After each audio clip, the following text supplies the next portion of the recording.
breaking news on the legal battle surrounding the state's congressional map that aims to create a second black majority district. The U.S. Supreme Court announces it will allow Attorney General Liz Murrow's emergency stay request. This means Louisiana can now revert to the most previously passed map that was approved by the legislature. You may remember the map that is currently in dispute was blocked from being used due to a ruling from a 3-judge district court calling the map the product of racial gerrymandering.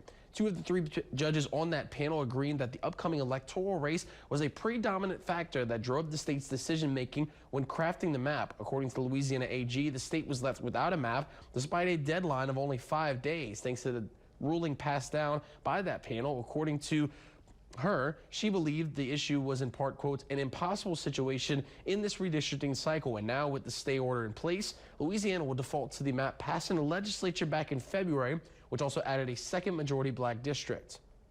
And in a statement on the Supreme Court's decision, Attorney General Liz Murrow released a statement saying, the Secretary of State has consistently stated she needs a map by May 15th. The plaintiffs did not contest it at trial. We will continue to defend the law and are grateful the Supreme Court granted the stay, which will ensure we have a stable election season. Congressional candidate Quentin Anthony Anderson also released an official statement on the Supreme Court's decision, saying in part, this decision allows the electoral process to proceed under the map established in January, which was designed to ensure fair representation in compliance with the Voting Rights Act.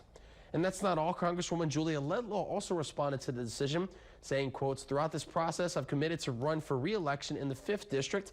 In the months ahead, I look forward to continuing to listen to voters, working to earn their trust and support.